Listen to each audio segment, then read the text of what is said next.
देखिए सर, हमारे पास जो हमारी कंपनी के पास है वो T600 मॉडल है, T800 मॉडल है, T1000 मॉडल है बिल्कुल। और एक T1080 है और बिल्कुल। T1280 है। तो बिल्कुल। क्योंकि ये हमारा ड्राइवर भाइयों से रिलेटेड हाँ, वीडियो है, तो सबसे पहले आप मुझे बताइए सर, T600 एवरेज कितना डीजल कंज्यूम करता है?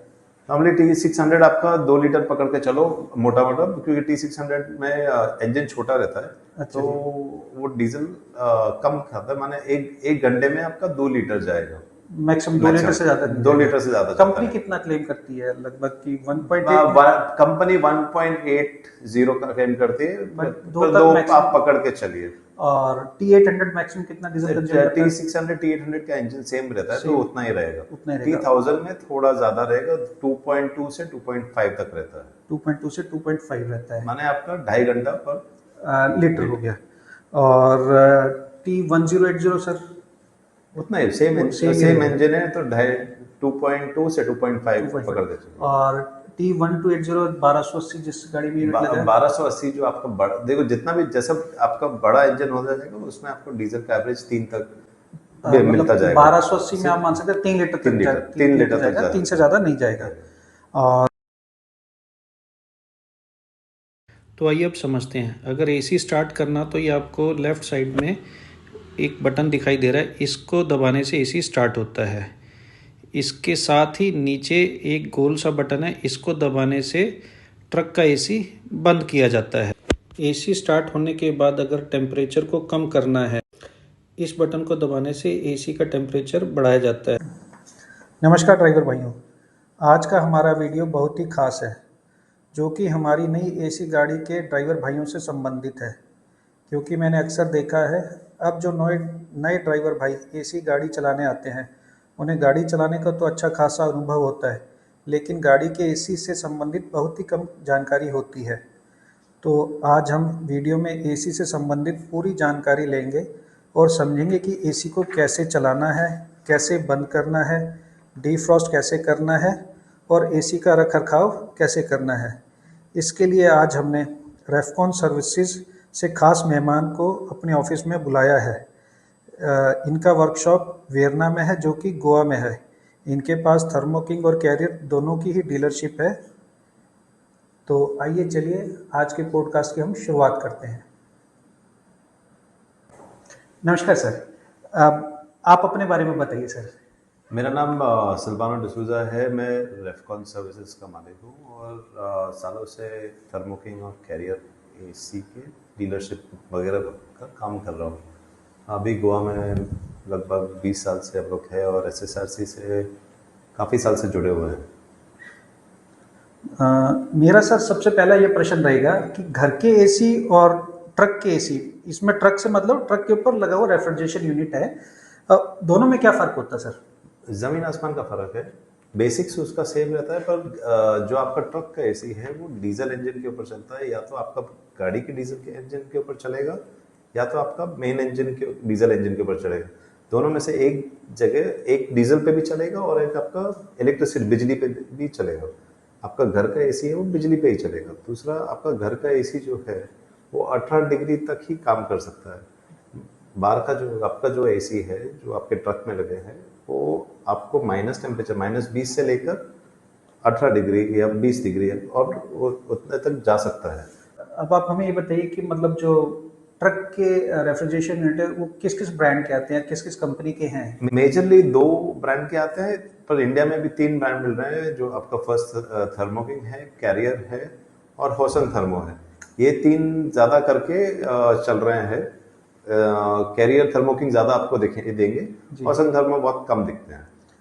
और अब आप मुझे ये बताइए सर, ये जो रेफ्रिजरेशन यूनिट है, आज हम सर थर्मो किंग की बात करेंगे क्योंकि हमारे पास थर्मो किंग वाली गाड़ी नीचे खड़ी है। थर्मो किंग में कौन कौन से मॉडल्स आते हैं? देखो, थर्मो किंग में जो इंजन जो ऊपर लगते हैं उसमें टी सीरीज करके एक यूनिट आता है। जी। टी सीरीज में अलग अलग जितने आपकी लंबाई गाड़ी की है उतना उस हिसाब से T1000, T800, T600 टी अभी नया 1280 आया है, जी, अलग अलग टाइप के 980 780 ऐसे अलग अलग टाइप के मॉडल्स आते हैं। मतलब अलग अलग एप्लीकेशन के अलग अलग एप्लीकेशन, अलग अलग टेम्परेचर रिक्वायरमेंट के मॉडल हैं। जो इतना आपका लंबा गाड़ी उतना वो एयर फ्लो के हिसाब से सेट करते हैं उसको। ठीक है, एयर फ्लो का मतलब अंदर कंटेनर में हाँ, कितनी दूरी कि तक कितनी वो देर तक हवा फेंकता है। हवा फेंकता है, बिल्कुल। ठीक है, देखिए सर, हमारे पास जो हमारी कंपनी के पास है वो T600 मॉडल है, T800 मॉडल है, T1000 मॉडल है, बिल्कुल। और एक T1080 है, बिल्कुल। और T1280 है। तो क्योंकि ये हमारा ड्राइवर भाइयों से रिलेटेड वीडियो है, तो सबसे पहले आप मुझे बताइए सर, T600 एवरेज कितना डीजल कंज्यूम करता है? नॉर्मली T600 आपका 2 लीटर पकड़ के चलो, मोटा मोटा, क्योंकि T600 में इंजन छोटा रहता है। अच्छा तो जी। वो डीजल कम खाता है, माने एक घंटे में आपका 2 लीटर जाएगा।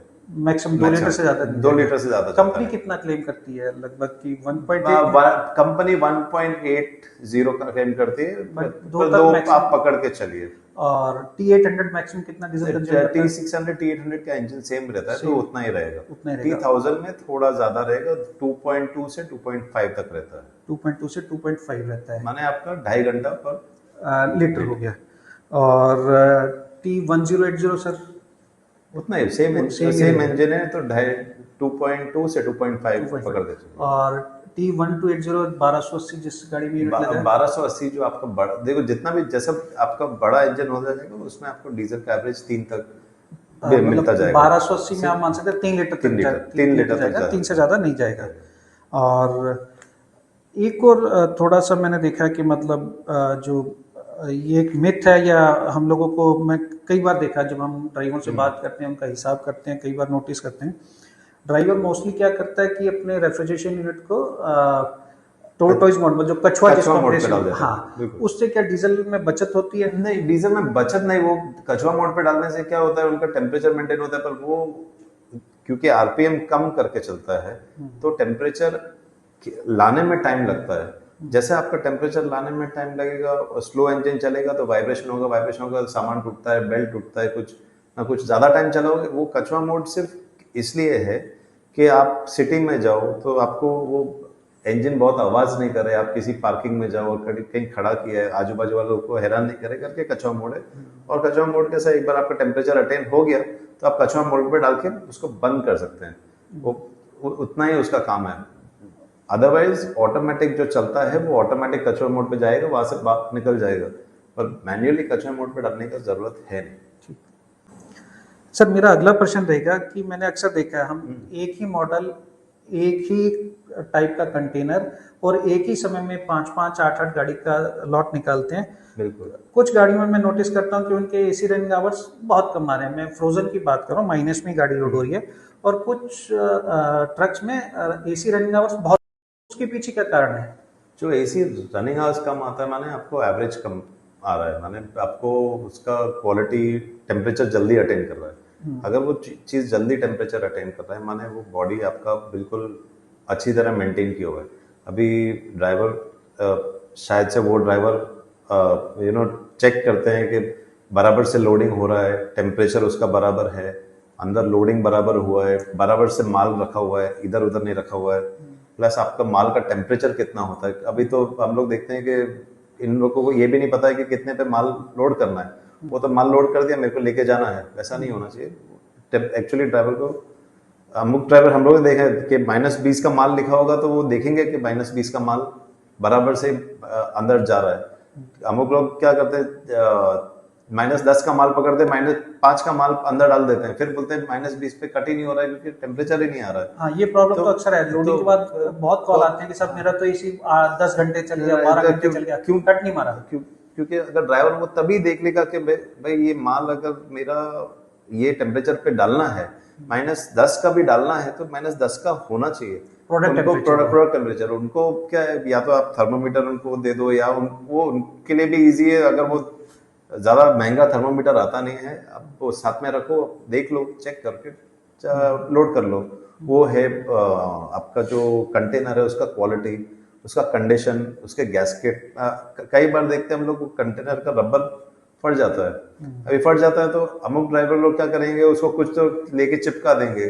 अच्छे ड्राइवर जो समझदार है कि बोलेंगे ये मेरा ही नुकसान करने वाला है, तो चिपका के निकल जाते हैं। अमुक लोग क्या करते, छोड़ देते थे नीचे से पीछे से पूरा हवा बाहर निकल रहा होता है, तो टेम्परेचर रहता नहीं अंदर, तो ये प्रॉब्लम पड़ता है बहुत से पहले।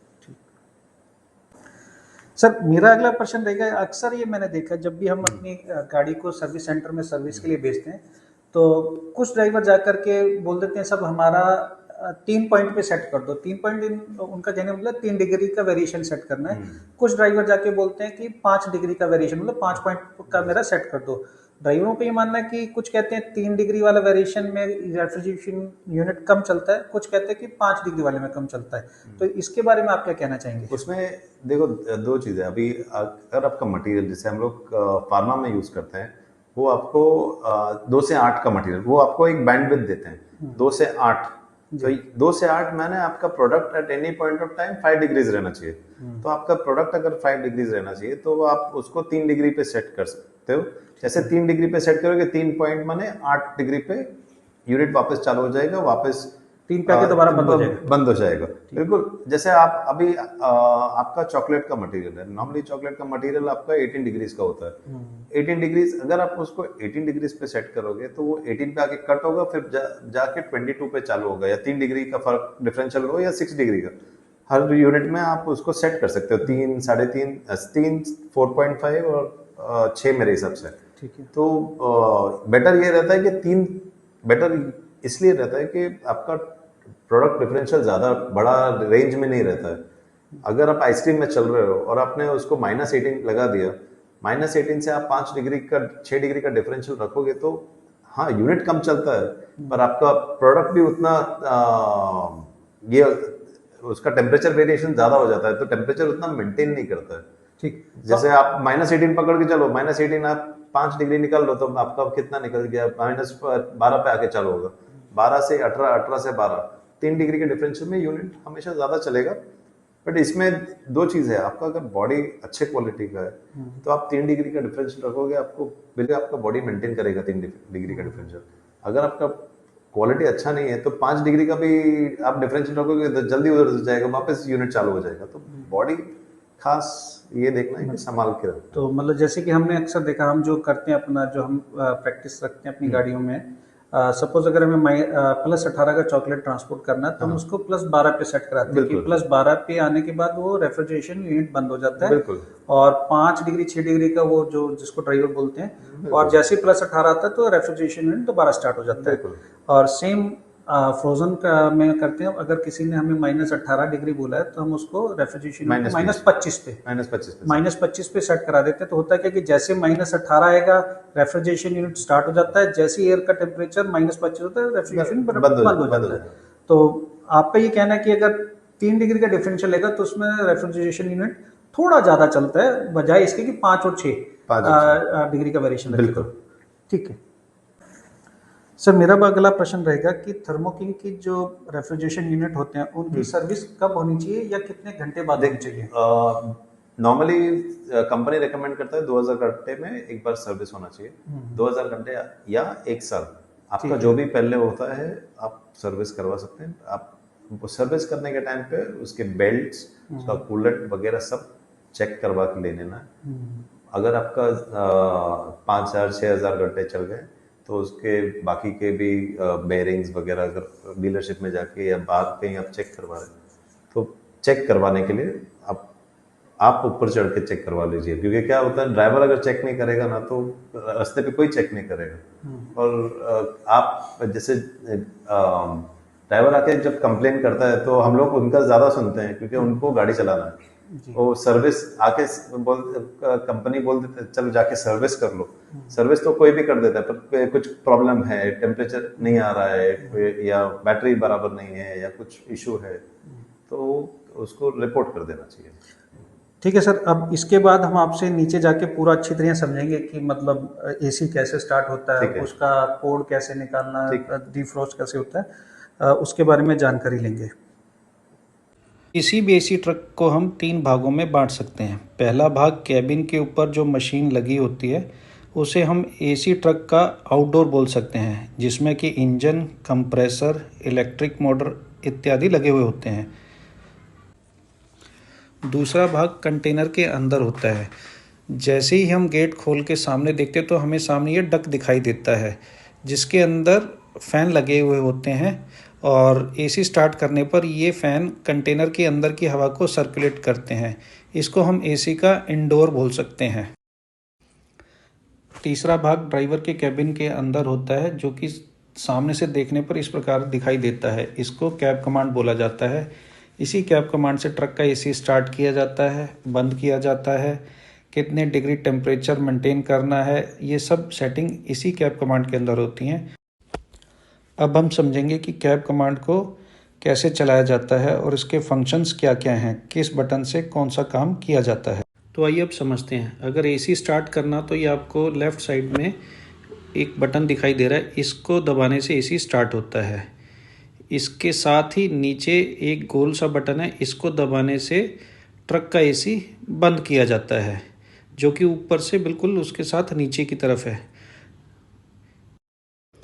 एसी स्टार्ट होने के बाद अगर टेम्परेचर को कम करना है, -15-16, एसी अपने आप बंद नहीं होता है और वो लगातार चलता रहता है। इसलिए खासकर ड्राइवर भाइयों को ध्यान देना है कि एसी जब भी चलाएं वो हमेशा ऑटो कट मोड पर ही चलाएं और ये वाला ऑटो कट मोड हमेशा ऑन रखना है।